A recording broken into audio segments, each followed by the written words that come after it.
cartoon commentary is not intended for children. Tom, Keith, and Cory are usually wrong, and anything they say can and probably will offend you. Apologies in advance. Commence the podcast. Cartoon commentary. And the Kingdom of Elves. Yep. I clicked record right before that, so that was a great intro. You're like, episode 9, The Kingdom of the Elves. But would have been better than the Star Wars episode 9. yeah. Yeah, you know, like the new, not the old new, and not the old, the new Star Wars movies, I enjoyed them because obviously they were newer movies that had a large budget. They had lots of CGI effects to them. But there was a part of me that was like, really? This is the decisions you made? Like, the trilogy of 7, 8, and 9 was basically the same thing as the trilogy of 4, 5, and 6. It basically followed like the same pattern of like, I don't know. Oh, we built something that can blow up planets, but this one, instead of blowing up one at a time, it can blow up 5. It was, like, I enjoyed the movie, but then when I thought on it afterwards, I was just like, wait a fucking second. They didn't come up with any single new ideas here. They literally just took the same formula, changed the characters around, changed the names, and just like raked in money. It's kind of like Fast and the Furious, which I didn't see past like the second one, but I imagine they're all pretty much the same. I haven't seen a Fast and Furious movie since I was, probably like 14? So, yeah, so like the first 20 one. years ago? Yeah. Yeah, I think the first one is the only one I've seen. And I've seen parts of that Tokyo Drift one, which, is that part of the main series, or is it like a spin-off? I think that's the second one, isn't it? Or is it not? It might be. Oh, no, there's Fast and the Furious, and there's Too Fast, Too Furious, or something, which is the second one. And then maybe it was Tokyo Drift. So maybe I saw the first two, and I think I also saw at least part of Tokyo Drift. Because, after you do 2 racing movies, you got to introduce, they're like, oh man, these guys drive super fast and straight line quarter miles and like down the highway. What can we do? Let's make them take turns. Oh no. And they had to drift the car around corners, and the main character sucks at it when he tries it, and he basically hits everything with his car, and then he becomes phenomenal at it with very little practice. It's great plot. Yeah. There's so many people that would hear me say that and just be like, fuck you, man. I love those movies. And you know what? You're right. Paul Walker. Yeah, fuck you, Keith. Great. Vin Diesel. Great. I don't know. Fuck me. I agree with him. I had to restrain myself as you were talking about the Star Wars movies, Keith. Why? Give me your honest opinion. Well, because I have deep thoughts on it, and now is not the time or place. It's gonna take a while. I don't want the deep thoughts. Give me the highlight. Give me the highlight of good, bad, and ugly. You were only correct about the first of the new movies, episode 7. That one very specifically is just A New Hope with new characters and a little bit of nostalgia. That's true. And that's the other 2 movies are an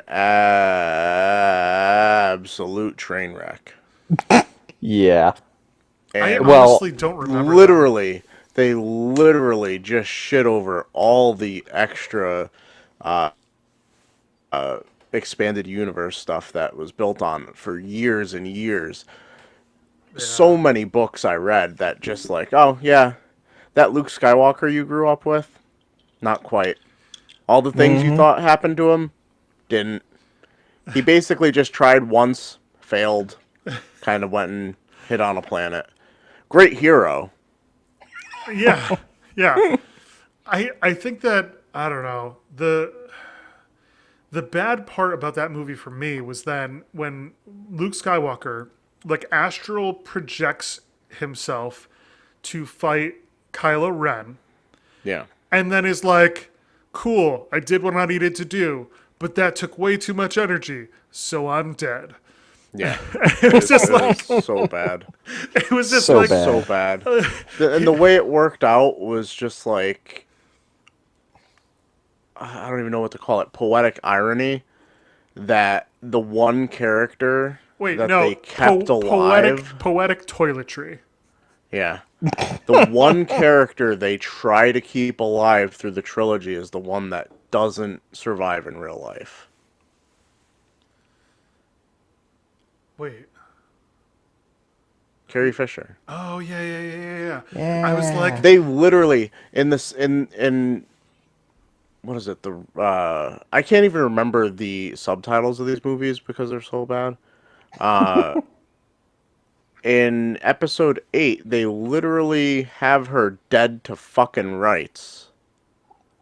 She's floating in space, and they're just like, nah, fake out.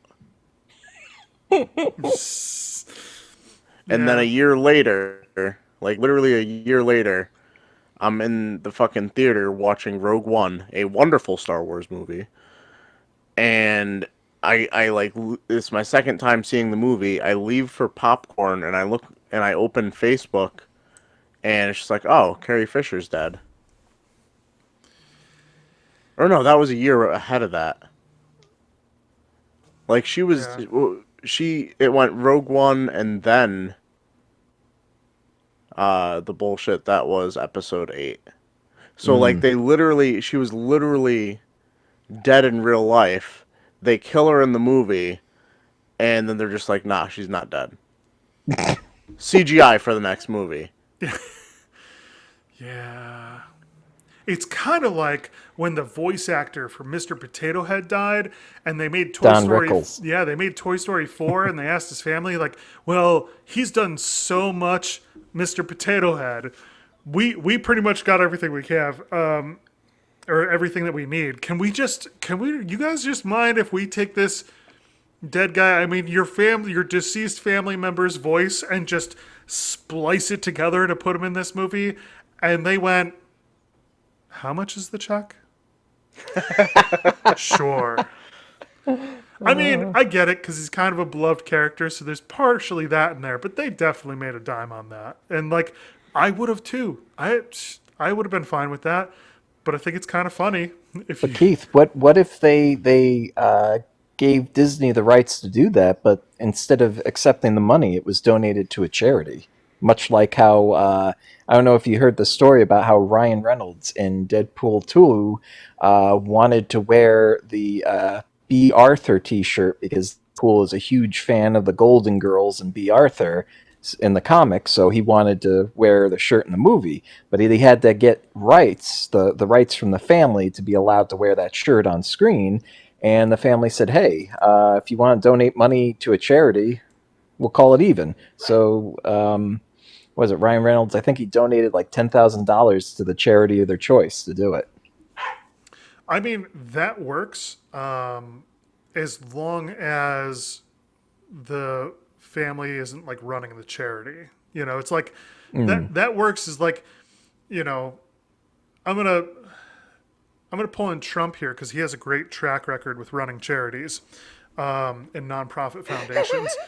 So it's kind of like if he was like, "Oh, you got to pay me money to do that or donate to the charity of my choice," and you were like, "Okay, yeah, I'll donate to charity. That sounds like a noble thing." And he goes, "Okay, so you're gonna make it out to Trump charity," and then you're like, "Wait a fucking minute here." So as long as it was like, you know, a legit, you know, it's like No Kid Left Hungry or something that they had nothing to deal with the inner workings of, then absolutely, then it's noble. Otherwise, if it's a charity that their family fucking runs, guess what? That's called collusion. No collusion.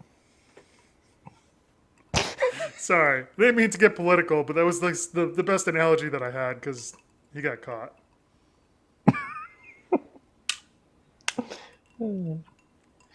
Yeah, so anyway, back to the important discussion of what I thought about the Star Wars movies. You you can't even keep the same director throughout the whole trilogy. And I understand that's not a necessary thing, but you gotta at least make sure they're all on the same page. Well, Yeah. The second director went rogue and just like was just like, oh, I don't like these characters you developed in the first movie. He's Finn's gonna go do some fucking bullshit on a different planet with a new character I'm going to introduce, and you are going to take back and drop for the third movie. Uh, and we're going to kill Luke Skywalker, like you mentioned. We're going to keep a character who's already dead in real life alive, so she can horribly CGI train this Jedi. I mean, do you think that maybe they were And then just in the like, third, this was like, okay, I'm gonna make this the biggest challenge of my life by changing everything, and they they fucked it up. They took a risk so big that they would never deliver on it, and because like directors are all like, "Ooh, I want to do something new," instead of like if you're gonna direct Star Wars, you got to be like, I need to respect this. This is part of Yeah. culture. but the thing is, that's Yeah. not how they approached it. They approached it as this is some property we purchased that was very expensive. It is also going to be very lucrative for us if we do it the right way. And now their right way isn't, hey, let's read some books, let's research this. It's, no, let's scrape all that shit away that could get in our way of doing what we wanted to do in the first place. And the third movie is just, it's such a rush job of, like, it's literally, they're going to a different planet like every 5 seconds in that movie. So It's ridiculous. I didn't even see the last one because I was so like put off by seeing episode 8. Yeah. In fact, I went to the theater to see episode 8. It was like one of the few times I've been able to go to the movies in years because they put in the nice new reclining seats and everything. And I remember because of my back and everything, I was on my medication for my back pain. And even as much as I was tripping balls watching that movie, at the end of the movie, I was still like, that was dog shit. I was so happy and excited the whole like first half, even though I was like, this doesn't feel right. This doesn't feel like Star Wars, really. This is off. I don't know. But yeah, all of a sudden it was like I guess my meds wore off halfway through and I realized this is just a pile of shit. And Yeah, I just couldn't and bring myself to see the third one of the trilogy after that. to be honest, I 100% support your decision on that. I years ago, I would have been against it. You know, gotta finish the trilogy, gotta finish the story. But like the way I look at it now, being a few years removed from it, like I wish I can go back and just not watch them. Yeah. I was about to pitch out the idea of maybe we need to do like an extended episode where we sit down, the three of us, watch all three of them back to back, and then record immediately afterwards, and like just like That you know, sounds horrible. well, Yeah, I was gonna say I don't hate myself enough, so Keith. this is the thing is in order to Let's watch no 7 hours of movie in order- and then record a 5-hour podcast. in order to well we could record the podcast the next day if we really run out of time, which we probably would, but in order to appreciate the good you have to go through the bad. So we, as a reward, after we do that, we get to go back and watch 4, 5, and 6 and then record an episode about those. No, because that we're getting into the weeds here. We are. We're a cartoon podcast. Oh, what's up, internet? Welcome to Cartoon Commentary, a podcast where three gnomes in their 30s discuss old, new, and in today's case, downright creepy cartoons for your amusement. I'm Cory, King Gustav Zamir. I'm Tom, Defender of the Forest, O'Connell. I'm Keith, shouts at squirrels Barnofsky. And holy shit, I don't know if I'm going to be able to keep any of that from before the intro. because we kind of went off the rails there about Star Wars. That's why you can't talk to me about Star Wars anymore. I mean, Yeah. you Because don't. I have so many thoughts about it in my head that I just need to like word vomit them out. It's kind of like me talking about stocks. Yeah, I was actually Basically. just thinking that. Yeah. Basically, because you would think I was done talking about Star Wars because we did the intro, but I'm actually not. So the main issue I have with that trilogy as a whole is if you look at episodes 1, 2, and 3, and episodes 4, 5, and 6, that is Star Wars. For as much shit as the prequels get, it's accepted. Like, sure, we wish they were better. We wish George Lucas had not had such a heavy hand with all the CGI that they weren't quite ready to implement. But at the same time, like, storyline wise, like, that's all accepted. Like, the stuff that happens, sure, that's fine. And we got some wonderful things from it, like the Clone Wars cartoons. Those were quality. Yeah. We got yeah, they are. plenty of Yeah. good stuff that happens in between the trilogies, like Rebels. I really enjoyed that. Rebels was great. And even with the new trilogy, or I guess I would say despite the new trilogy, we have the show The Mandalorian, which kind of is happening despite the fact that the trilogy happened, I because it happens before it. I So it's watched just like, I watched the first season of that, and I still have to watch the second season. But that show is goddamn great. exactly. So there's plenty of things with Star Wars that are still good, but I almost feel like instead of making, what, theoretically episodes 10, 11, 12, which I don't even think they're going to do, I think they're actually just done with this story. That's why they call Yeah. it the Skywalker saga. Yeah. I wish they would just admit they fucked up and we're just like, hey, we're going to remake episodes 7, 8, and 9, and we're going to try and do a better job. We're No, sorry. but this is the problem. The only way they do that is if they go the full money grab route and they do a full reboot, and that would suck. There's No, you only no way. need to reboot. Like, I know there's a lot of people out there that wish they would redo the sequel or the prequels. I don't think that's necessary because while it wasn't great, it's still Star Wars. This Yeah. 7, 8, 9 doesn't feel like Star Wars No, to me. I know that they I only agree. need to redo those three, but if they're going to put the effort in, they're going to go in and go, we're making 9 new movies because we know people, like some people are going to be angry, but we know we're going to make money on every single one of these movies. So if they commit to that, they'll do a reboot of the whole thing. And then Well- you'll have the same thing as like Spider-Man and Batman, where it's like every 10 years, we're just going to make a whole new reboot of Star Wars. And that's a Well, problem.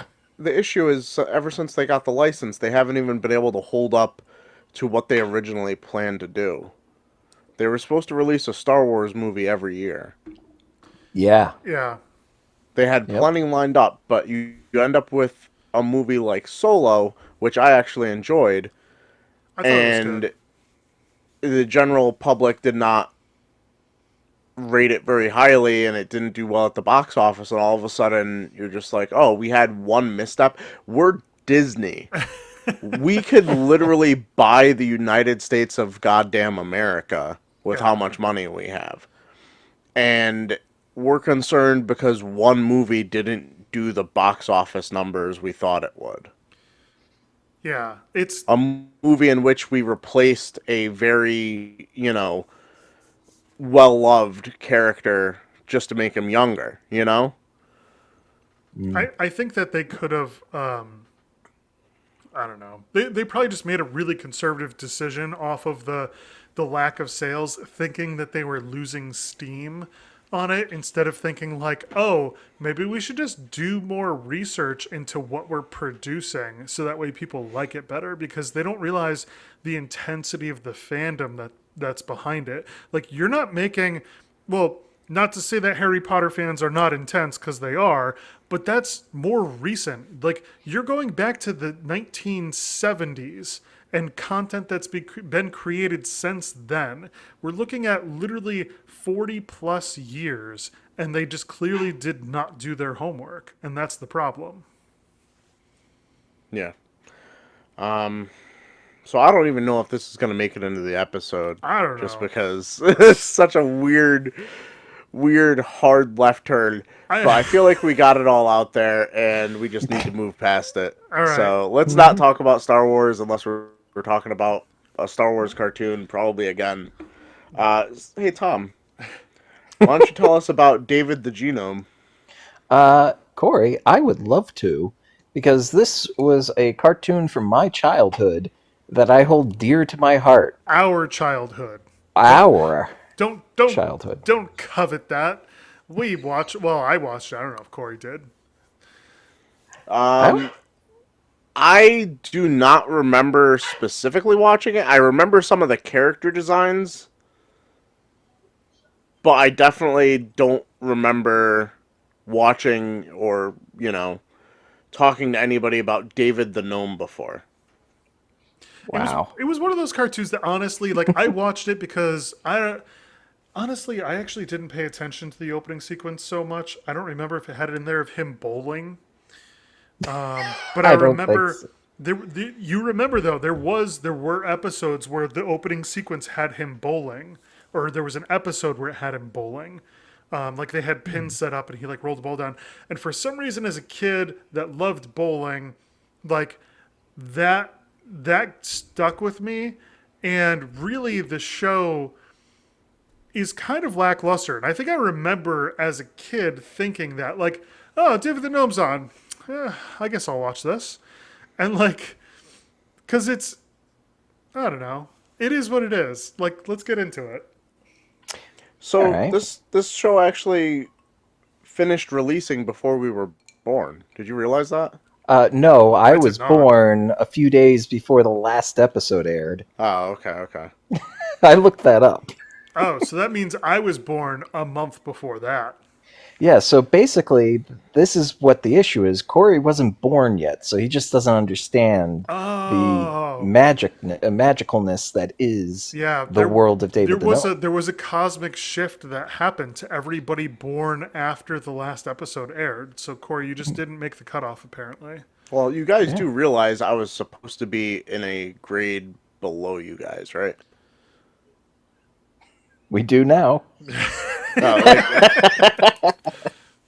yeah, like so my mom put me into school a year early, and that's the only reason I was in the same grade as you guys. Well, you were one of those birthdays that was in like the cutoff zone where it's like, well, you could Yeah, go in this year, October. maybe next Yeah. year. Yeah, so it was like a toss up, but like realistically, that's why I was always the youngest out of everybody in our friend group, and also, uh, I think I was supposed to be the last to drive, but we had a lot of Yeah, I didn't get my license till I was like 17. I don't even know what to call them, the I lazy didn't. people in our friend groups. Well, I Yeah, I didn't think I had jump my on it. license before you, didn't I? I think Late you. bloomers.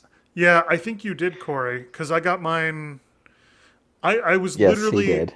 I was literally 17 for probably a couple months by the time I got my permit right after turning 16, but I just didn't like I did driver's ed and stuff, and I didn't do driver's ed until like over a year later, and I got my Yeah. license through driver's ed. But yeah, we did have some people that the rest of us had to just cart around for quite a while. You know Oh, who I'm you familiar. are. You know who Oh, you yeah. are. You're probably listening to this because you Yeah, know he's probably not us. listening to this. Hello, dear listeners. It's your old pal Tom here, real quick to ask for your assistance in helping us grow the podcast by leaving us a 5-star rating on iTunes.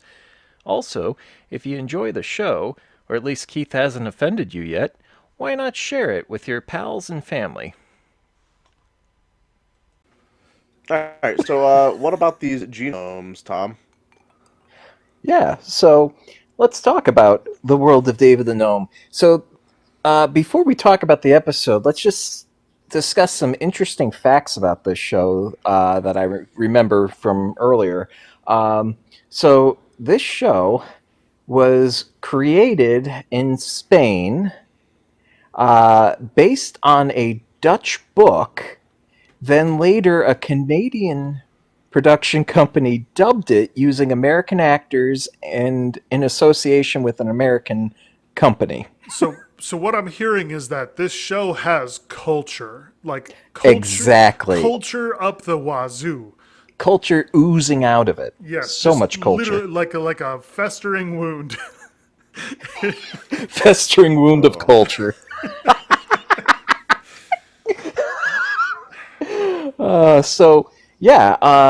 But some other interesting things. More importantly, I think the main star of the show, David, as in David the Gnome, is voiced. The American dub, at least, or the English dub, is voiced by Tom I can't believe Bosley. Tom Do not Bosley. disrespect him. I was so excited to say his name that my tongue got tied. Because, I mean, I haven't talked about Tom Bosley in years, and I always have such fond memories of him from Happy Days and from Hell David yeah. the Gnome. So, and yeah, I got too excited there. I literally felt my tongue get twisted as I started saying his name. But yeah, so he's the voice of David the Gnome. And our narrator is Christopher Plummer, who actually passed away this year, but was in a million movies and all sorts of... he's done a ton of stuff. But yeah, so starting with this episode, every episode actually begins the same, where it focuses in usually on David, and some other episodes it might start with Lisa, his wife, but they focus in on the gnomes and their daily life, what they do, in their society, their culture, or how they go about, daily tasks. And for this episode, we start with learning how they make teapots and cups and things like that out of pottery. And what I really liked about this scene is I remember as a kid thinking to myself, oh, that's really cool, because I had no idea how they made teacups or how they made teapots. And all of a sudden, not only is he explaining they make it out of clay, he's explaining how a clay wheel works and how they attach the stuff and what they do afterwards. It's actually very educational, I thought, for children. So did you think oh, great, that's how they make clay pots and clay bowls, or did you think wow, that's great, gnomes make all of my plates? I was wondering who made those. It's the gnomes. I've never seen them though. Well, see, as a child, I still knew gnomes weren't real, but I kind of understood that I was learning real, a Tom. lesson. No, they're real. They're real. Yeah, you're You right. gotta believe. It's like pixies or elves. We'll talk about that later. Oh yeah, Yeah, Jesus. they're vicious. So one of the questions I had is this show one of the reasons why you're so into documentaries and stuff like that? Because as soon as I started watching this, I was just like, wow, this is a really Tom show. No, this show is why Tom loves working with clay. This show is why Tom is the way Tom is. Tom, Yeah, period. basically. Oh no. It's a wonder you didn't go into medicine. Yeah. I didn't just watch David the Gnome. I was born into it, molded by it. Yeah. My horrible Bane Even- impression. I mean, his second most played D&D race is probably Gnome also, so... Yeah. Oh, that's true. Tom, this show really shaped your fucking life, man. Wait, did David the Gnome become a scientist at the end of it? He pretty much is a scientist, Keith. That's I mean, true. Oh, no. He Tom. does work with physics. Tom, you're a gnome. shh. Oh, They're not supposed Tom. to know. God damn it! Make Tom. me a clay bowl, please. Well, Did David the Gnome break his back also? That's the curse. It's the curse of the gnomes. You gotta stop trying to be David the Gnome. Tom, you know what? Tom just, he didn't, no, you know what happened is Tom deviated from society. He decided to live with humans. He didn't meet his quota of clay teapots and wax candles, and the gnomes came back and found him. And the gnomes, unlike the mafia, do not break kneecaps. They just break your back. that's true. Tom Actually, is a I'm true just victim. I'm just a very big gnome. I was ostracized Yeah. by the gnome society for being so big. So kind of like Will Ferrell in that movie Elf, where he's Yeah. just a there really Yeah. you big go. elf. Yep. Except I'm actually a gnome. Wasn't he a human He was a baby that? human. Yeah, Yeah. yeah. I Yeah. guess you could still eat spaghetti with syrup on it though if you want. It's Oh, fine. okay. Yeah. So, yeah, Keith, I'm glad you brought up the candles because the next part is after you learn about pottery and making cups and stuff. He heads out to show us how they make candles, which I actually found that kind of fascinating. And I looked it up, and people actually make candles this way, where they take the old wax honeycombs that are no longer used, and they just warm them up and melt them down into wax and I fill them into molds. I thought it was very environmentally responsible that they take these and Hmm. they put them in a container and they put glass on top and they let the sun heat it. So they're literally not creating any sort of carbon emissions. And I'm like, that's Yeah, totally a fucking gnome thing, huh? Like, that's Hold on, such a hold on. gnome thing. I Are mean, we skipping over the high ass gnome? oh, Yeah, we are because what's his? I can't believe I'm spacing Willie on the his gnome. name. Willie, thank you, Willie. Yeah, the other gnome that he'll talk to in a little bit is Michael, but Willie. Yeah, I was skipping over Willie just because he annoyed the hell out of me. Willie, I think Well, is he did that to me too. But all I could think is this guy is high as fuck. yeah, yeah, He can't stop laughing. Like, and he's supposedly a young gnome. yeah. You I could tell by all the And they wrinkles. mentioned that laughter is how they stay young. And I Hmm. think that was actually kind of an important lesson. But Yeah, that then is. like he needs Willie to like lead him down the hallway with the candle so he can get out to continue his adventure. But the thing is, like, Willie is so high he like falls on his ass. Hmm. And for some reason at that point I was just like, is Willie about to betray him? Because I have no context for like what kind of show this is. All I know is Tom warned me that some of it can get kind of dark. So I was just like, why is Willie falling back? Like, is he about to betray him? Is he about to stab him in the back? Like, he seems like kind of like the fucking Joker. he is definitely he's off his rocker. And honestly though, like if so like gnomes, right? You got to think he's considered a young one. They all look really old. So obviously they probably live for like, hundreds of years. They lived to be no older than 400, except one. One lived to be 550. Wow, that one guy just really cheated the system, huh? He was taken well care of. He lived with humans who took care Yeah, of he him. smoked extra weed. So Willie is probably Oh like God. 200 years old or some like crazy number.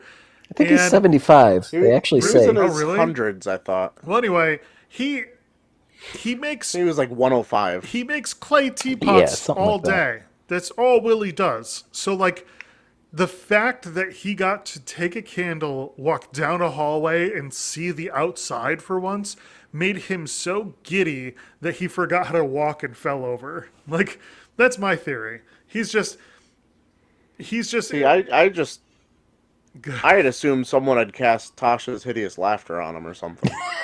I mean, Oh my god, I yeah. I think that the whole weed theory is definitely plausible, but I think he's also just he's been in that room making clay pots for 75 years. Like, wouldn't you be happy to leave too? Like, He's like Yeah, fucked that's up true. off the fumes or something. right? He's eaten too Not much enough air clay. circulation in there. Yeah. So, anyhow, I guess we can move on past Willie because at this point, Willie's no longer important to the episode. Because it turns out Willie was not going to backstab David. He was just laughing his balls off because he was You're really just high high. as fuck. So, yeah, we already talked about the candles. David goes outside, shows us how he makes candles using beeswax, and he heads over to the kiln where he's going to explain where they, you know, heat up their pots and their teacups and all that stuff. But before he could go into that part of the episode, all of a sudden he gets interrupted as his friend Michael comes running over with David's medical bag. And I should point out, for those who don't know, David the Gnome is also Dr. David the Gnome. He has a medical degree, and his primary job is taking care of animals in the forest that are sick or injured. So, anyhow, yeah, his friend Michael comes running and lets him know there's a fawn, baby deer, a couple miles away with a piece of barbed wire wrapped around his neck, slowly suffocating to death. And, yeah, David's like, okay, we gotta go rescue this baby deer, because that's the kind of gnome David is. So, anyhow, David goes to call Swift, his fox companion, who's with him in like every episode. Swift acts sort of as his mode of transportation, but Swift doesn't come as he's being beckoned, which Swift always comes when David does his little whistle. So they have to go look for him at this point. And do you guys remember what happened to Swift? Oh yeah, Swift was apparently tricked into eating poison by trolls who use some sort of poison that is irresistible to foxes. They just have to gobble that shit right up. Mm-hmm. And So now that they've introduced Swift, I feel like this is a good point to talk about the creepiest thing in this entire cartoon. What's that? And I don't know if you feel the same way because you grew up with this, so laying your eyes on it as an adult who has never seen this before, it is incredibly creepy to hear a fox pant like a human. Yes. yeah, it was. And eventually a fawn, well, the fawn, That's like, even creepier. moan like a porn star He because she's Yeah. in pain. He doesn't just. I was just like, what the fuck is this? The fox just doesn't pant. He almost like does like a slight grunt or like a sigh as well. Like and you're just like, that's not. Yeah, exactly. Yep. It's like, oh god, this is. He's a furry. And, like, it wouldn't be as weird. Like, I understand some of the animals in here can talk, and I think the fawn even talks a little bit, barely, almost, kinda, later on. But, like, to not have any, like, actual, like, speech coming out of these animals, but to have, like, all the rest of the noises The other is human super sounds. fucking creepy. I mean, it would have been, I don't know, better or worse. Tell me this. What if they also burped and farted? Well, I mean, that's like something that just wouldn't generally be in a cartoon unless it was just like, oh, here's a Ren and Stimpy I was going to burp say Ren fart and thing. Stimpy. Yeah, like that's like saying like, oh, what if they also took a shit? It's just like, well, you don't see cartoon characters take a shit, so it's not relevant. Honestly, that would have been hysterical if this fox came up and like they were just like, "Oh, there you are," and he was like, do you mind?" You say you don't see them take a shit, and you don't see this, but in the first episode, it's just funny because I rewatched the first episode not too long ago, and like David's in the middle of explaining something about gnome society when all of a sudden he goes, "Ooh, I forgot to clean the mouse basket." And I'm like, "What the hell's a mouse basket?" You know what a mouse basket is? It's basically a kitty litter box. He picks up a basket which looks empty in the first shot. He walks to the bathroom, which they have like an indoor outhouse. It kind of looks like when you open it up, it's all wooden toilet and everything's wooden. But all of a sudden, he lifts the seat and he starts shaking the basket, and you see mouse shit coming out of the basket. And I'm like, this is the first episode, and they're showing mouse shit within the first 3 minutes. This is amazing. Well, I mean, I guess it's better than leaving the shit in the basket. I know, but the reason it's so amazing is like, I'm thinking, this is supposed to be educational for kids. They're teaching kids proper hygiene. Like, think about it. You have a pet or you're around animals. If you're not cleaning up, you get sick. And I'm like, holy cow, they're making a point to emphasize the importance of hygiene in the middle of the show. Or at least your house just smells like shit. That too. Which is why I scooped my cat's litter box, because if I don't, then my whole house just smells like shit. Well, Keith, what I learned from David the Gnome, all you have to do is go down, pick up that box, and then just dump all of it into your toilet. It'll Yeah, work, trust me. yeah, I'll try that next time. I I'm a I gnome. I completely respect your advice. Never owning a cat, never dealing with a litter box, and watching a cartoon about a gnome. Who didn't even have a cat but had mice. Yeah, Yeah. same fucking thing. Hey, all scientists do experiments on mice. So there you go. It's a There you go. It's a scientific experiment, and you just take it and replicate it cross species. Yep.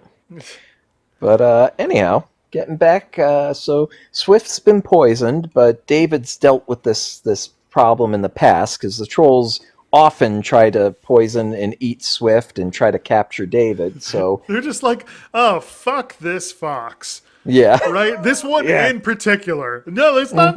Like, who cares about all the other ones? Let's poison this one because I don't Yeah. like the gnome that rides him. that's actually Well, the thing exactly is- what it is. Yeah, like everything I've experienced so far is on like a first name basis with everybody else. Oh yeah, yeah. This is like being like in later on. It's like being in like middle school or elementary school where like the class sizes were small and everybody knew everybody. Like I went to an elementary school where we had one class. It was like 20 kids and that was it. And it's like, oh, there's the cliques. Like these guys are in the forest and apparently there's like 10 fucking animals and or there's 4 trolls, but you only see 2. But Yeah. they all know each other. They all hate each other. There's no way to resolve this. They just constantly pick on each other, and it's literally like 4th grade. Yeah. So yeah, David pulls out an antidote, gives it to Swift. Swift recovers swiftly. Oh, Oh, and Yeah, pretty much. yeah, like within seconds, he's like, I "Yeah, I'm actually not dying." David told I him. felt it was kind of like insensitive on David's part. It's like this thing just was about to die from poison, and you're just like, "Hey, could you give me a ride?" Yeah, Yeah, let's run as fast as we can 2 miles away, so your blood circulates the poison faster. he basically said, "Oh, take this. Oh, you'll feel better. You'll feel better soon. Just be a patient." And then, like 10 seconds, like Swift is like, "Okay, I guess I'll stand up and stretch." And David's like, "Oh, you're up. Can I get a ride?" It's kind of like that one guy from high school that we all knew that didn't get his license. Oh Yep. God. There you go. Yeah, pretty much. Yep. So, The one thing that I'm actually kind of like drawing a parallel with now is this forest has got some like gang warfare going on, yeah, it does. and I'll pick- expound upon that later after we meet the elves. But like it's Bloods and Crips out here, Yeah. and I guess you know I don't feel as bad for Swift knowing that they decided to roll up on some trolls later. Yeah, like and it feels so quick. You see that Swift is poisoned, but they give him the antidote right away, and within seconds he's back up in action, and it's like, oh, that wasn't so bad. Like, it doesn't feel so bad, but what they do in retaliation seems a lot worse. Yes. But we'll get to it. Yeah, so the Swift, Michael, and David take off. They find the fawn. It's got the barbed wire around its neck. And I thought this was pretty cool. Like, David really thought this out. He has his friend use a mini crowbar to pull the wire away from the fawn's neck, while David takes a small hacksaw out and slowly cuts it away. He's like, yeah, if you pull it away, I'll be able to cut it without hurting the animal. I'm like, wow. Like, how many cartoons do you know, children's cartoons, where they would stop and, like, really take the time to explain all the steps and explain why they're doing it and the importance of it. That's very true, but at the same time, I don't like that he still cut it from the outside in. He should have cut it Yeah. from the inside out. He Yeah. still didn't use quite proper technique. He had enough room to get that little tiny hacksaw on the inside to cut away from the fawn. Damn it, Keith, he's a doctor, not a carpenter. Or what? Like, do carpenters deal with cutting barbed wire, or is that a? I mean, I should have said plumber, because if there's something we have learned, plumbers pretty much do everything, right? Yeah. Yeah. I don't know enough about plumbers to say that you're God, wrong. the more we talk about that episode, the more it's going to have to be something people watch eventually, and that I really know. depresses me. Yeah. Uh, Oh, but yeah. anyway, it's a fawn. Yep. And they save him. They cut the barbed wire off. David pulls out some medication that he massages into the neck of the fawn to help him relieve the pain. And then, as Triple Cory antibiotic. pointed out earlier, sorry. Some triple antibiotic there. Yeah, and as Cory pointed out earlier, as this is happening, the fawn starts moaning like a porn star, which is a little awkward. And as she leaves, she's like, actually, I keep saying she, but I think it might have been a male. I feel like they switched the gender of this creature a couple times in the I don't episode. know. Maybe. I don't know. Maybe that's just me. Eh. But she's just like she like says some words, kind of, almost, as she's leaving. Yeah, and you know, I even rewound it like 10 seconds just to see if I could like make out actual words, but no, there are no words. It's just weird moans. Yeah. Whoa, whoa, whoa, whoa. Yeah, actually, kind of like that. It was like, yeah. Yeah. So they save the fawn. David offers Michael a ride home. They bring Michael home, and one thing that cracked me up. So Michael's getting off Swift, and he's talking to David about how he needs to get home real quick, or his wife's going to be angry, thinking he was playing cards with the other gnomes. He goes, "If I don't get in, she's going to cut off my beard." And I just started laughing. I'm like, "Oh, that's a gnomish kind of joke. That's kind of Yep. cute." Because for a gnome, that'd be worse than cutting off your balls. Yeah. It's. Oh. So then, wait. So David brings his friend home, and he's like, "Yeah, let me bring you home, bro. Now I'm gonna fuck up some trolls." Yeah. It's like, Yeah. Swift, Yeah, it's time to ride. Right? Yeah, that's exactly what happens. Yeah. Go get your he says- motherfucking gat. Not only that, he's like, "All right, we gotta go visit our friend. We gotta go visit the Elf King, so we could all gang up and beat the shit out of these trolls." Now, can we talk about this for a second here? Because the Elf King, the Elf King, The elf. like we've all been in the fantasy lore for a while through video games and Dungeons and Dragons and various things. This elf is like no other elf that I've ever had depicted in any other respected like fantasy content. He is fat. He is naked. He is a eunuch because there's nothing down there. And the other elves he refers to as pixies. pixies? And he Are looks pixies. like keep- them, but they just keep- larger and fatter. They keep going back and forth.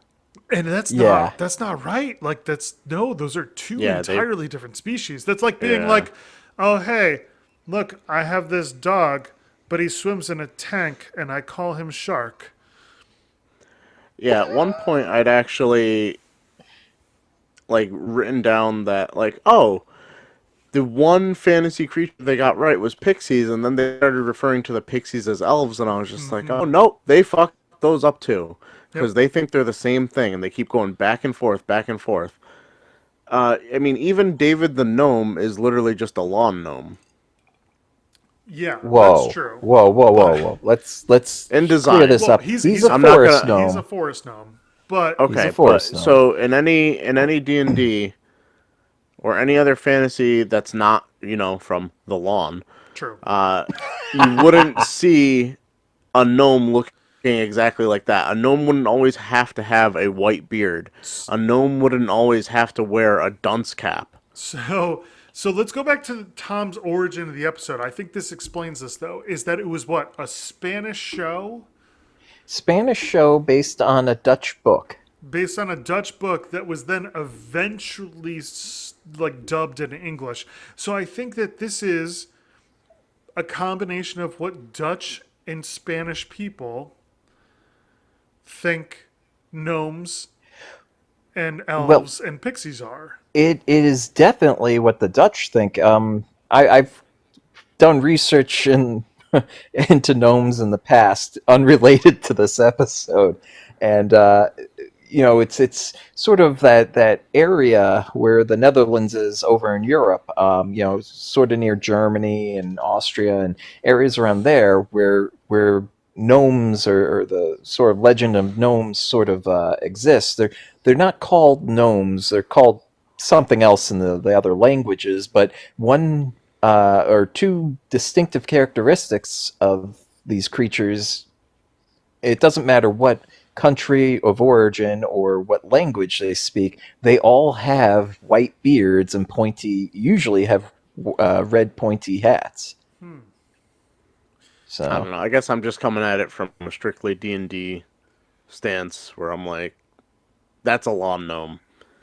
And now maybe lawn gnomes are just based on this design that you're saying is from Europe, but yeah. I can't see past the lawn gnome aesthetic. And the other fantasy creature in here that we haven't talked about yet, the trolls.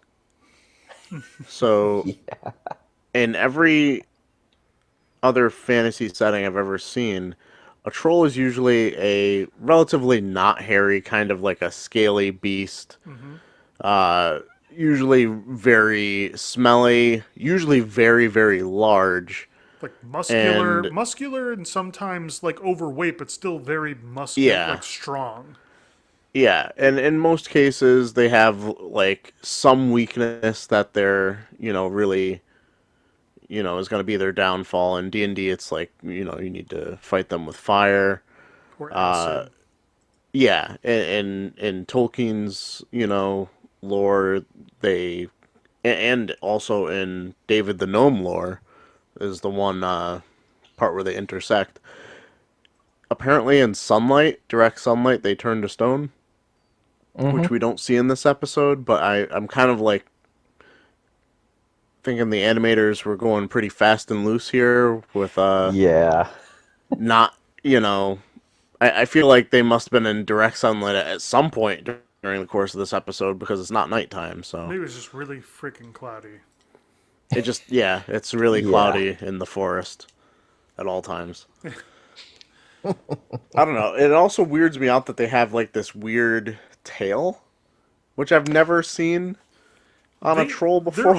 They're almost closer to monkeys than they are to Yeah. trolls. Yeah. Like they're yeah. hairy. No, anyway, I'll let you continue, Tom. Oh, well. Yeah, well, going back to how I said gnomes, that image of gnomes is sort of from Europe, where it originates from. The hairy troll sort of image is also from like Norway or around that area, because I believe their trolls are more human-like than what we're used to It's more from. like Bigfoot. Well, yeah, they tend to be hairier and yeah, more like Bigfoot. But actually, I think they look. They're supposed to look the way they are in the cartoon. That's the way they're depicted over there. So I know it's not what we're used to seeing, but that's actually how they depict them over there. So it makes sense to them. So I guess this is part of the thing. It's like this is based on that country's like regional historical lore versus Yes.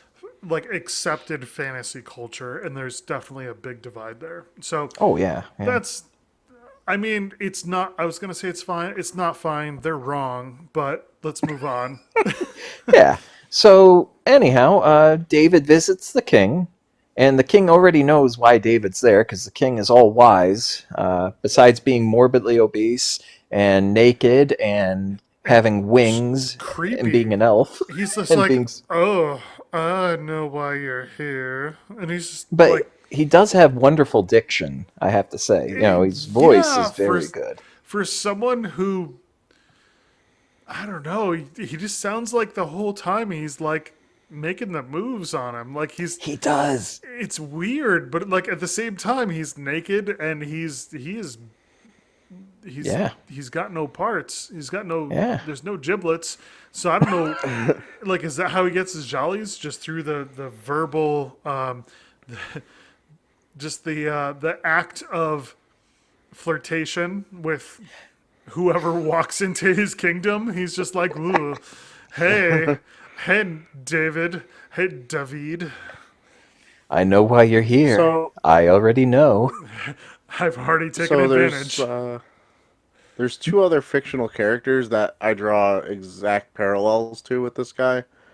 The first one's pretty obvious. He's like Jabba the Hutt. Oh yeah, Mm. Like Mm-hmm. he's just like chilling. He's got a stable of bitches that's Yeah. just ready to roll. And I don't know if you guys saw them because I feel like a lot of people kind of checked out on these. The Hobbit movies. Did you either of you watch those? yeah. I saw the first two, and then the third one I saw like the second half of. I don't know why I missed the first half, but All right. Well, at one point, the Goblin King that they interact with looks mm. like exactly the Yep. troll we were talking and describing earlier, but he has like a proper, like British, like accent, and like that's what this guy reminds me of. Like he Yeah. has like the same kind of voice as this guy, but he looks like he would be a fucking hobgoblin. Mm-hmm. Yeah, I mean it is weird. He has like the like pixie facial features, but he's a huge overweight guy with pointy ears like an elf. And wings. He And has wings, wings that's too. That true. that But threw me off. you know those things, unless there's a lot of magic in them, they are not That's getting a him off lot the of ground. magic. Yeah. That's a fuck ton of magic. Yeah. That's like if I had wings. Like, I'm sorry. If I had Mm-hmm. wings, they'd have to be like a 20-foot span. Like, Well, so the king and David discuss a well, they don't really discuss a plan. The king just says, "Hey David, I have a plan. You lead the trolls to the lake and let my girls take care of the rest." And and, it gives da- Yeah. him the little and David's like, The yeah, that's going to work. Great. yeah.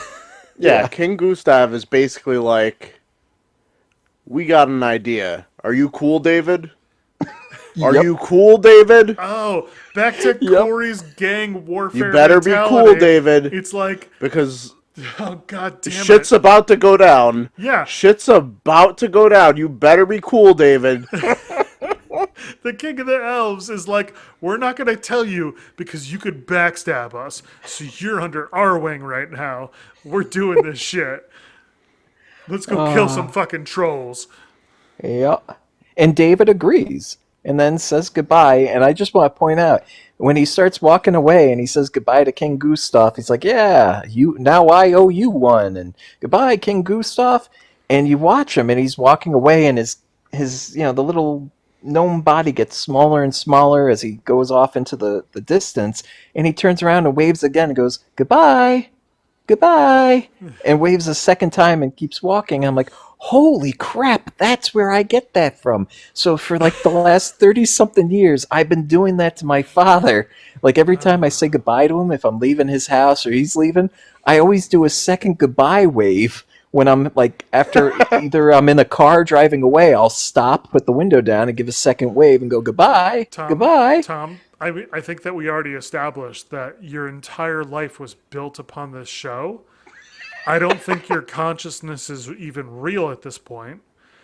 And you just need to accept that and then move on to a better life because you're clearly just a ball of energy that's been fixated upon this show in your past Oh life. no. Oh no. I mean, I don't want you to move on, Tom, but Oh it's no. I just realized Tom's dark origin story that we don't understand and we're Oh. not ready for. Oh, because we're going Where to he get to the spends next his scene. he spends his entire childhood trying to save animals, but he just can't do it. He can't live up to David the Gnome's expertise, and it's just so much animal death in the past. So then he finds. That's why we don't know about it. He finds his solace in killing trolls instead. Yeah. Because at least he's not good at curing and helping, but at least he's good at killing. Yeah. So this was a very educational episode, and as we're about to find out, the thing you can really learn from this is how to properly drown someone. Oh yeah. Yes. This is why I sent that disclaimer that it gets a little dark, because Honestly, I watched this show and then I turned to my wife because I watched it like with some earbuds in on my phone, and I finished it and I turned to my wife and I go, I used to watch David the Gnome a lot as a child. And she's like, yeah. And I was like, it's fucked up. Like, I should, like, this is not a good show. Like, why did my parents think this was okay? And like, I remember as a child sometimes like being like I said before, like David the Gnome's on, like I guess I'll watch it because nothing else is on, and I watched it, and therefore I watched a lot of it because it was on in like the afternoon. It was like when I was like a small kid, you know, you get out of school, you come home, David the Gnome is on, and I'd watch a ton of it, but like this shit would not fly nowadays. Like, No. I would almost say this is like kind of a Old Yeller situation.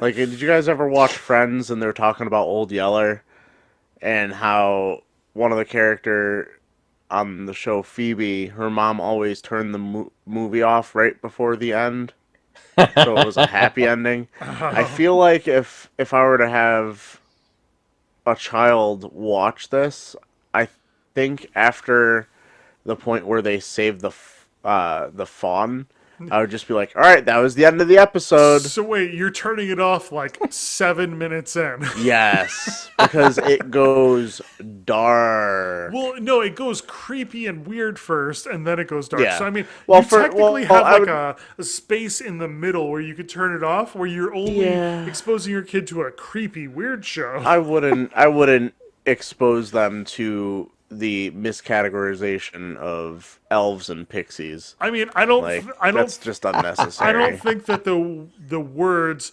child and expose belong in the same sentence normally. As King Gustav, definitely not. Yeah, I think that anytime you structure a sentence that way or you think of a sentence that way, you go, no, that just shouldn't happen. I don't care what you're talking about. You could be like exposing film in a dark room. Guess what? That child still shouldn't be there. So let's just wipe that off the face of the planet. Every time those two words collide, guess what? Bad situation. makes sense. Anyway, Tom, go ahead. So at this point, David and Swift decide to trick the trolls to going to the lake by leaving behind a trail of Swift's scent. He starts rubbing his tail along the ground as they're walking to the lake. I really thought he should have just started doing that dog thing where he just like drags Yeah. his ass on the ground. That would have been so much better. That would have made so much more sense. Yep. At the same time, Swift almost died like freaking 10 minutes ago. Yeah. And he's just like, hey, Swift, take one for the team. Make a little central Well, here. And then lay down next to the lake like you're dying from that poison as bait. Like, you almost died, and now we're making you bait to almost die again. Thanks, Swift. Yeah. You're great. And hopefully the trolls don't have the sense to confirm the fucking kill and just like bash your brains in the second they see you. Right? Yeah. You know, and so at this point, Swift is laying there pretending to be dead. David's watching everything go down, and as the viewer, and even David, has no idea what the next part of the plan is because he was not informed at all of it by King Gustav. Just lead the guys there, lead the trolls there, and my girls will take care of the rest. Because at this Yeah, you're point, rolling 4 deep with not fairies, pixies, and shit's about to go down. yeah, and that at this point, all of a sudden, the pixies appear, and they what was it? They grab a tree branch and they pull it back really far and let it fly, and it ends up smacking Holler. That's the bald troll, I think it is the balding troll. He He's gets the only one that can think, according to Wikipedia. yes, he gets sent flying into the lake, and apparently it looks like he doesn't know how to swim because he just sort of hangs out there, flailing his arms about, yelling for help for a while. But like the fact you know, that his head is above water means that he can like tread water, but not yeah, like swim, which is weird because like treading water is almost harder. at first it's like, okay, so this is the elf king's revenge is just knocking him into the lake. Okay, they tried to murder Swift and then eat him, but all right, whatever. They knock him in the lake. That's I remember thinking to myself, okay, I guess they're the good guys. I guess that's an appropriate form of punishment to show children. But it doesn't end there, because No. this is when it starts getting dark. Because while the troll's in the lake going, oh, I can't swim, his buddy starts getting really worried about him. And he starts saying out loud how he's worried, And the pixies come over and say, hey, we'll help you help your friend. Just leave it to us. And these psychotic pixies pick up the other troll, fly him over to the water, drop him in, and then proceed to try to drown him for the next 5 minutes straight. 3 minutes, technically. Oh, 3 minutes. I took a very specific count. It's literally just over 3 minutes that these trolls are drowning for. Well, so this Yeah, is the thing though. Hold your breath for 3 minutes. I fucking dare you. Nope. Like I could hold my dead. breath for 2 minutes and 12 seconds. Yeah, I was gonna say I could do 60 seconds, and I remember back in the day, probably because this is probably one of those weird reasons why we're friends, Tom. I remember trying to like time myself to see how long I could hold it, and the thing is, the more times you do back to back, like your body actually starts adjusting for it because you're stressing yourself, and you can get longer and longer. And I remember getting somewhere close to 2 minutes. I don't think I ever broke the 2 minute mark though. But 3 minutes, like granted, 3 minutes is doable. There are free divers that do like 7 minutes, 8 minutes. I think there are probably some that do more, even though technically untrained, like if you have no oxygen for 8 minutes plus, you're supposed to have brain damage. But like these free divers, like they slow their heart rate down. There's like a whole bunch of different things. But anyway, these trolls are totally untrained. There's like You're also not doing all that stuff you just said you were doing. You weren't doing while pixies held you under the water. well, yeah, you're not struggling for your life. You're not. Yeah, you're not. You're just sitting there holding your breath. It's a little bit different than. Oh no, my life is leaving me. Like comfortably, This person is killing me. no, comfortably sitting in a chair with a stopwatch versus like magical Knowing that you can beings- just breathe and be okay. like magical beings holding me underwater, like presumably to kill me. Not to mention, you also probably, I don't know, took a deep breath before you went under. But These trolls technically, did not have the opportunity to do. so this is the thing, though, is based on the lore that we follow on trolls, is that you cannot really kill them unless you, hit them with some acid or fire. So I mean, Sure. technically, you could drown a troll for quite a while and pull it out of the water, and it will eventually be fine. That Well, doesn't Keith, how mean many it's times have okay. you tried drowning one? So imagine a world where a troll just can't die unless you burn it. That doesn't mean it's okay to drown it and deprive it of air. Oh forever, yeah, no, it's still having a real bad just time. because it won't happen to die. It's a real bad time. I'm not gonna lie. But Like, you this know was what's so you know fucked you know up. what was messed up is the whole time the Pixies are doing this, it cut back to David the Gnome on multiple occasions of him just halfway hiding behind a tree, just giggling about the fact that these he's Pixies are laughing. fucking murdering these trolls. he has like one moment of clarity where he's just like, Oh "Oh yeah. no, I don't want the trolls to Oh yeah. die." He calls an end He to it at does the end. nothing. Yeah. He does nothing about it. The situation solves itself Hey, he as the eventually trolls happen to save their own lives. the Well, trolls get free, but the pixies were gonna grab the trolls and throw them back into the lake and Oh keep yeah, yeah. fucking with them. But I David guess says to the trolls, or not the trolls, the pixies, "Hey girls, I think they've had enough." yeah. I think they've literally almost died enough. Jesus. It was, I dude. I was This is like, the darkest cartoon it we've was, watched on it here. was, it was, it was going on for so long that I was like, this is like a cartoon snuff film. Like they're Yeah. murdering Well, cartoon characters on this, and they're laughing. Like David the Gnome is laughing at it. The Pixies are laughing at it. These trolls are fucked. Like yeah. it was weird, and at that point, like that's what solidified the idea in my head when I finished watching the episode and I turned to my wife. That was like me going, that was fucked up. Like I can't believe Yeah. I watched that as a kid, and like. And granted, I don't remember that scene as a kid, but I remember the show, and I remember a lot of things about the show, and maybe I just blocked that shit out because it was bad. Well, it might be that you also didn't realize how bad that was as a kid. True. Like, have David the Gnome and these pixies never heard of escalation? Like, you Well, just let these trolls live. I think they're You guys are assuming. fucked.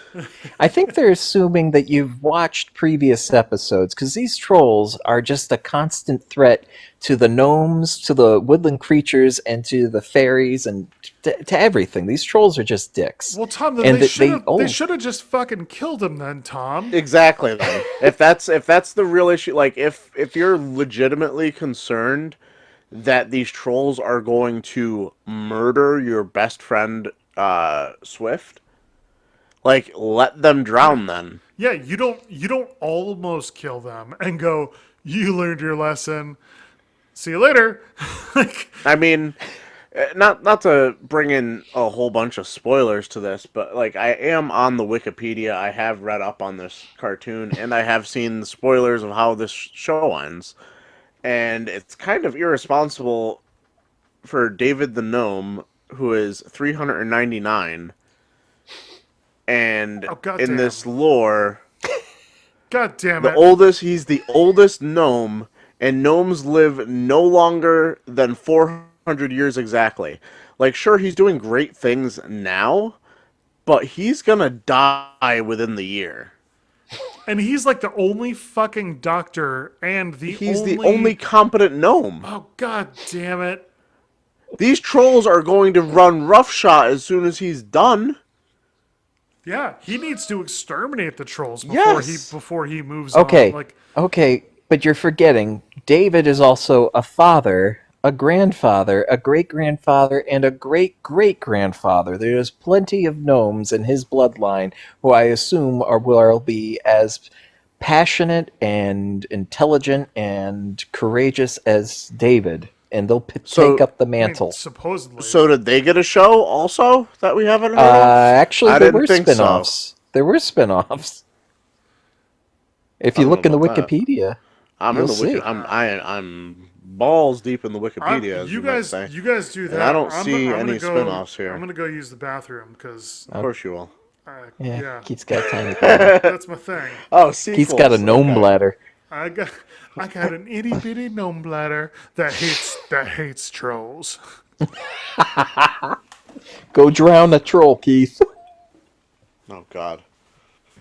That's what I'm gonna use as my euphemism for taking a leak. From now on, I'm gonna go drown a troll. troll. Gonna drown the troll. Sounds like you're just playing in the toilet bowl. God, Fuck. I know, it's so fucked up. Oh.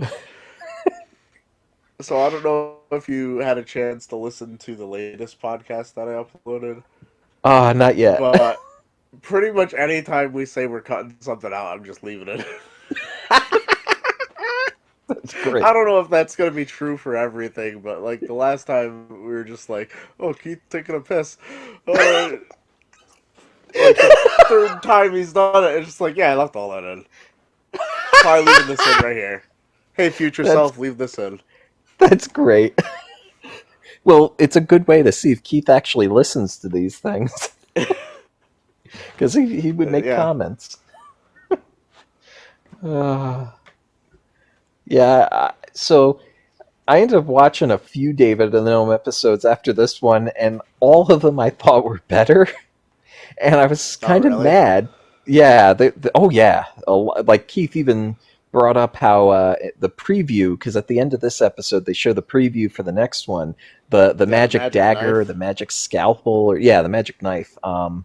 And it's like it's all an action adventure episode, and there's lava and monstrous spiders and trolls, and I watched that, and it's really good. And then I actually didn't feel so bad about them fucking with the trolls, because in the next episode the trolls fuck with David nonstop. So it's just a back and forth thing they do. Well, the thing is, that's exactly what I was talking about. That's escalation. Like Hmm. from my perspective, having only watched this one episode, like everything the trolls can think of that they can, all that heat they're about to bring their way, deserved. Yeah. Although I don't know if the pixies slash elves ever make another appearance, so who knows if they ever get their comeuppance. Yeah, I'm trying to remember. Can't. Yeah, I can't remember. I think they might. I think at least King Gustav, I think, makes one more appearance. Yeah, I don't know. I remember seeing they him. Oh, you know what? I might be confused because the intro has King Gustav, and they even have a lyric that talks about fairy elf, or talks about elf kings or something, and it shows a yeah, picture. And I was like, oh, maybe that's why I think he's in more episodes than he actually is. yeah. Hmm. It's just so I know the weird Gnome King's in it, the way they like and call they name this episode like the Kingdom of the Elves, but it's like yeah, not very descriptive of what the hell this is about. This no, episode it's should be not. called Motherfucking Revenge. Eye for an eye. Drowning the Troll. Yeah.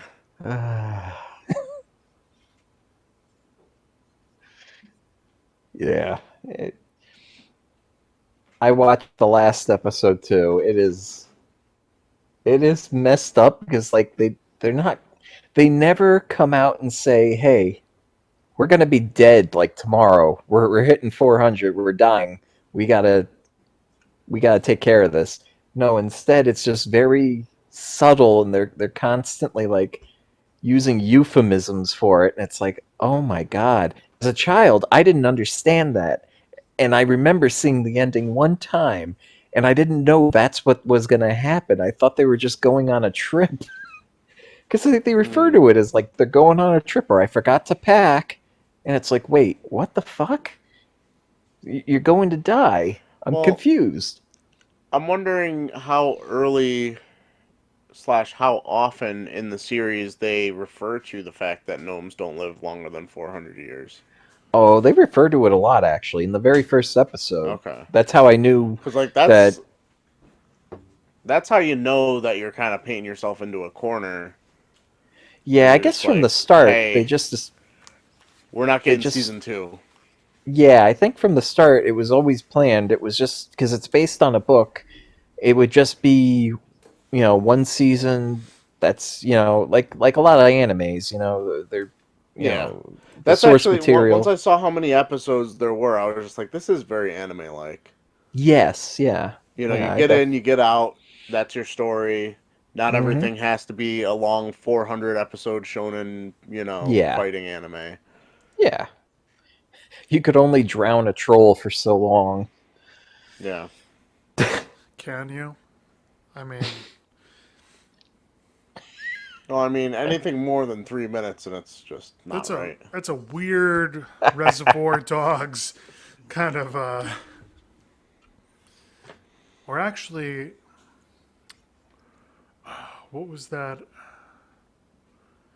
Was the movie Unthinkable Samuel L. Jackson,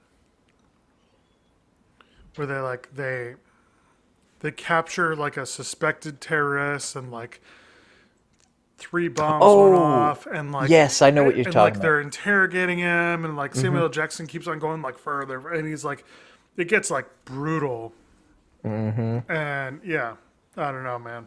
It's like when it's far enough, like it really makes you think. Like it tests your fortitude of like what you should do as a human to another human if you suspect that person is like just absolutely nefarious. Like I don't know. It was a really gruesome movie.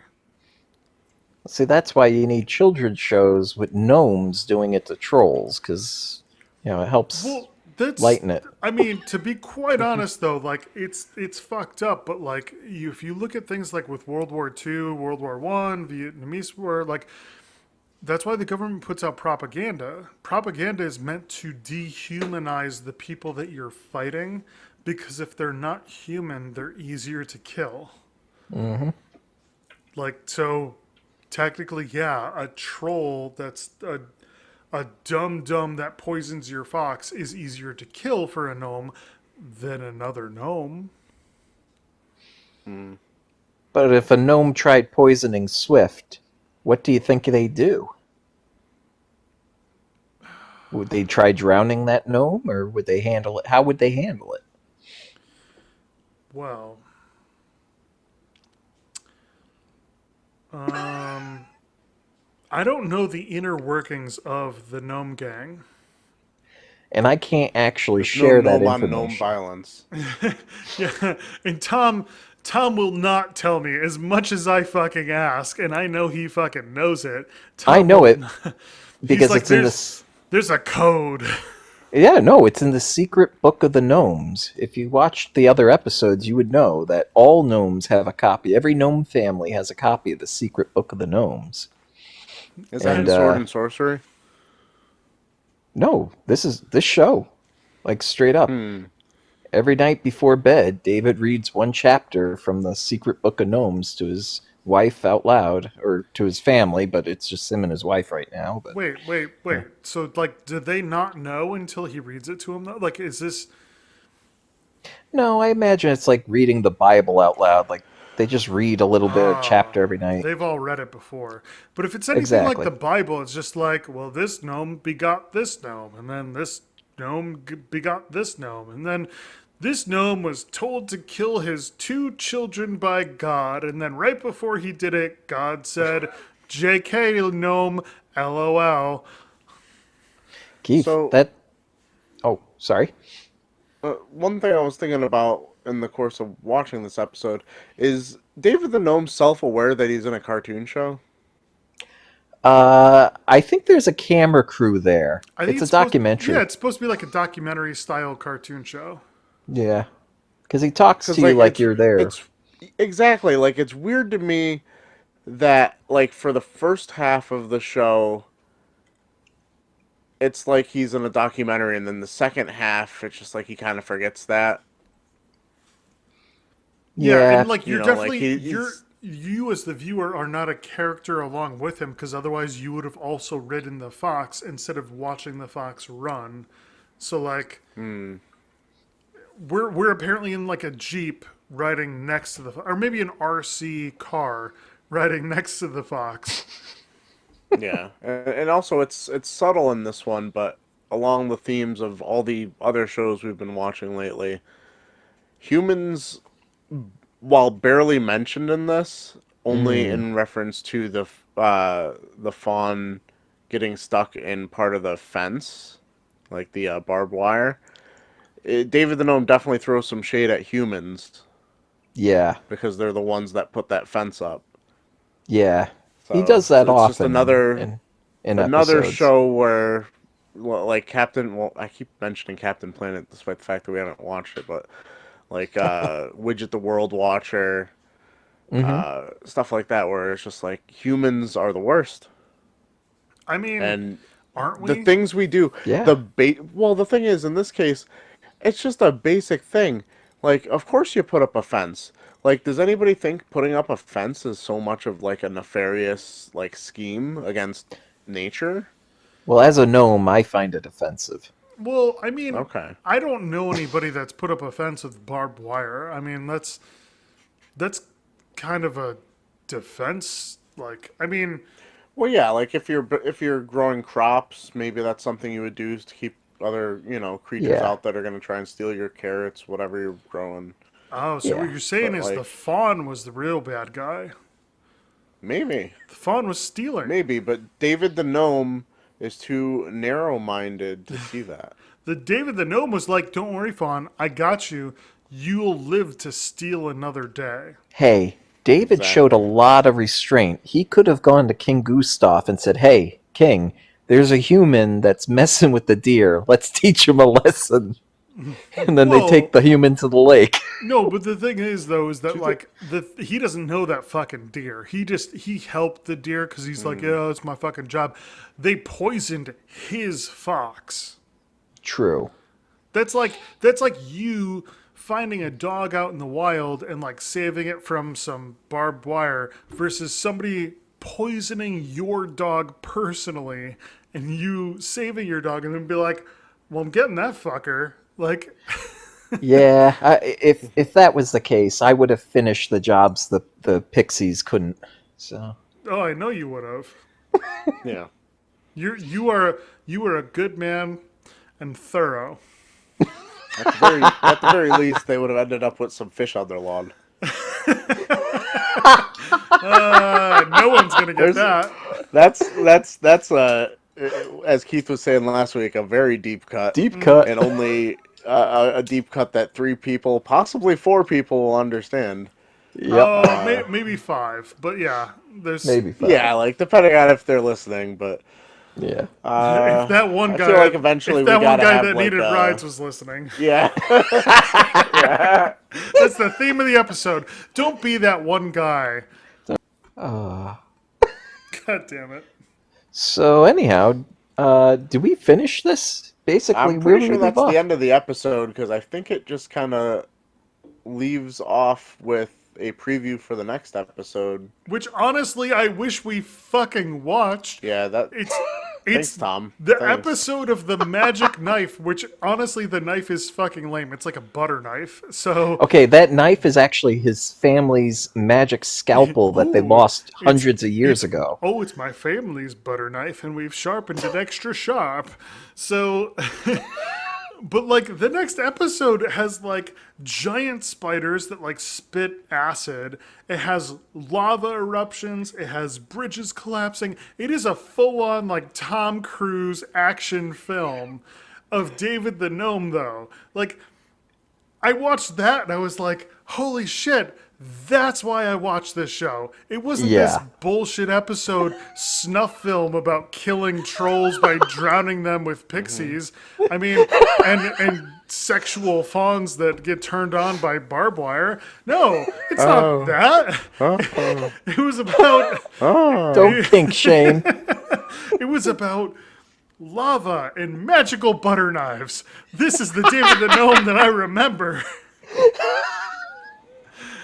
Oh, god damn it. That's my go-to phrase for this episode. Is just, god damn it.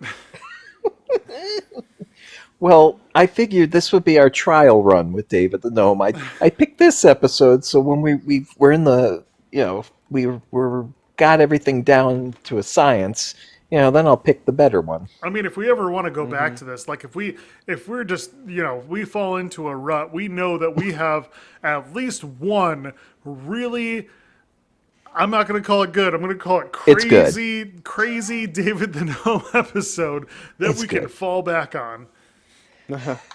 Yeah. All right. So, how many Tom Bosleys out of 10 would we rate this one? Ooh. That's, Keith, you go first. oh man, I'm just like, I'm in another scenario where like the preview, it was kind of like Widget the World Watcher, like the preview to the next episode has me fucking intrigued. But Johnny Africa.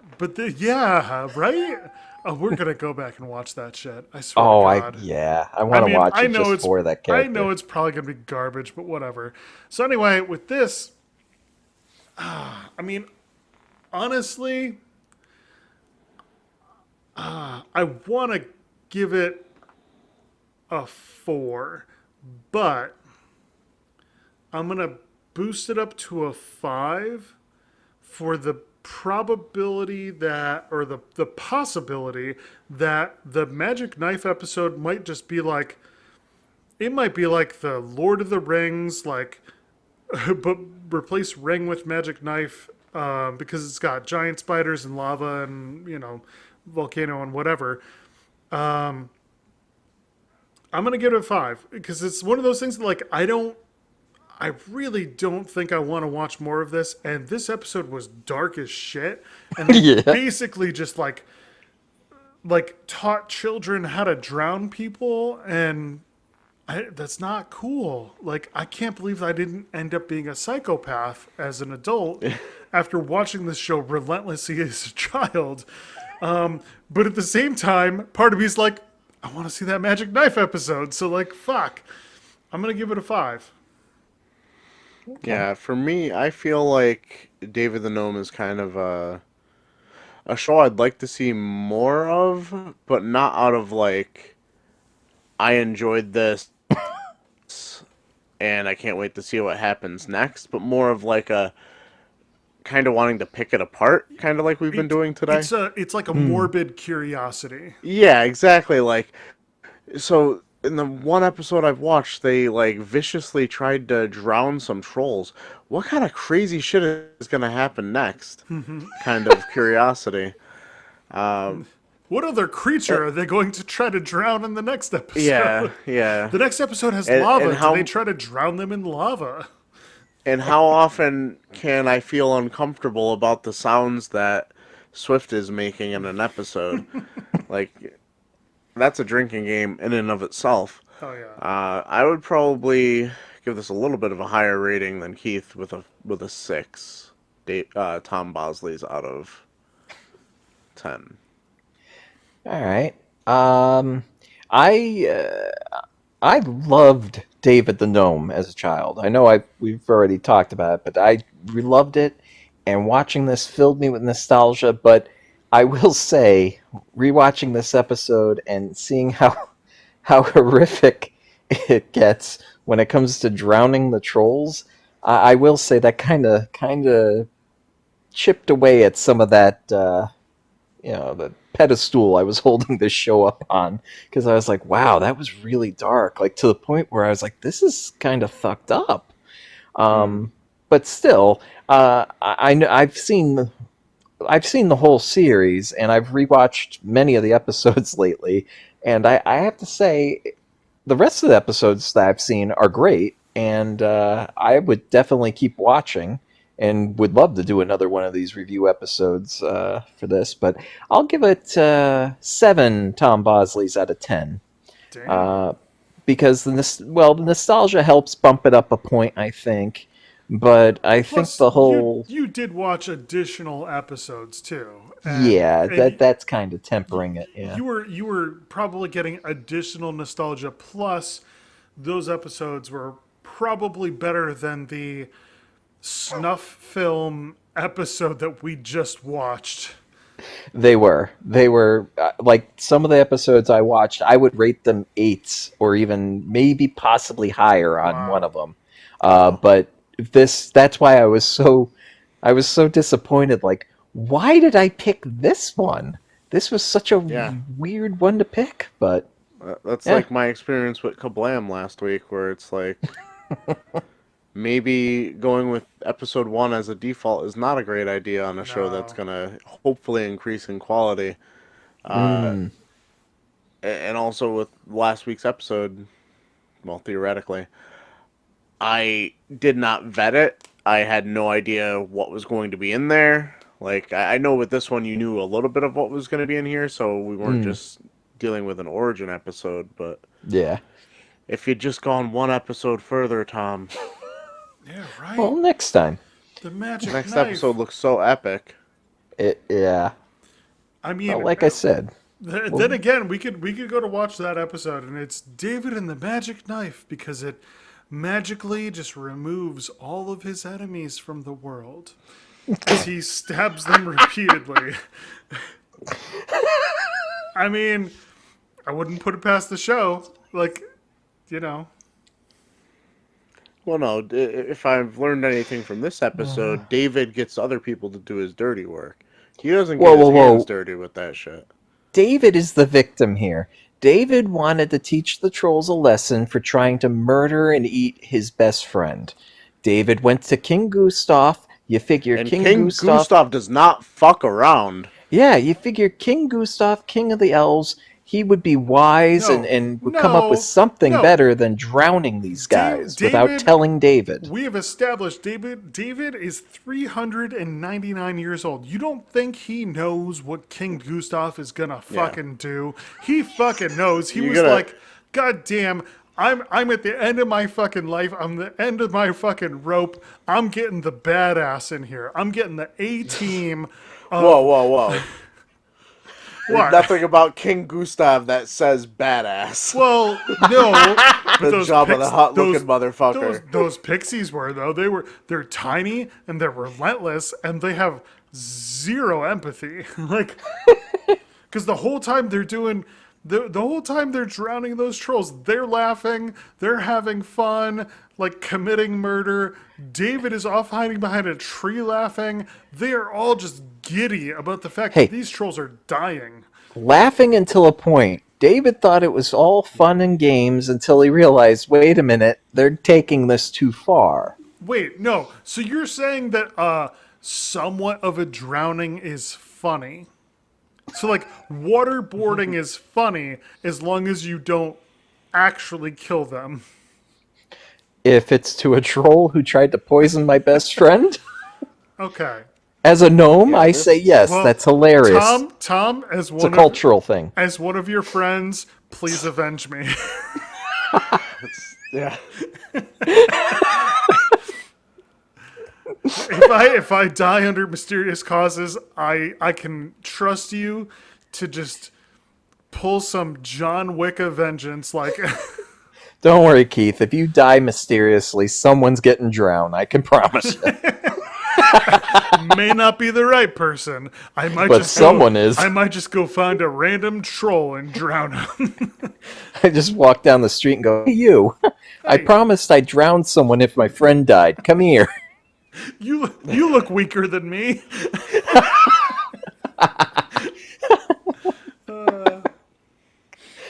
Yep. Yeah. I don't know. I can't imagine a better end to this episode than that.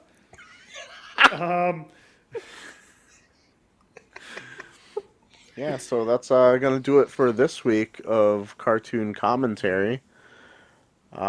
Please let us know how you're liking the episodes and how bad Star Wars is. Hey, rate us on iTunes or wherever you get your podcasts, because that's, I don't know, supposedly that's helpful. And if you're watching this on the YouTube channel, Collecting with Cory, you can hit that subscribe button because you might see some more of this, among other things. We'd like to thank you for taking the time out of your day to listen to three guys ramble about cartoons. If you'd like to ramble about our ramblings, or what we rambled about, you can join the Cartoon Commentary Podcast group on Facebook. If you have any questions, comments, or corrections for us, you can reach us at cartooncommentary.podcast@gmail.com. And until all are one, I've been Cory. I've been Tom. And I'm Keith. Please avenge me, Barnofsky. Bye-bye. Slits fights. That's gnomish for goodbye or good night. That's bullshit for something. Okay. No, it's in the first episode. It's the only gnome word that humans are allowed to know. Yeah. Oh, yep. God. Okay. See you Slits later. fights. Okay. Good night. Dick.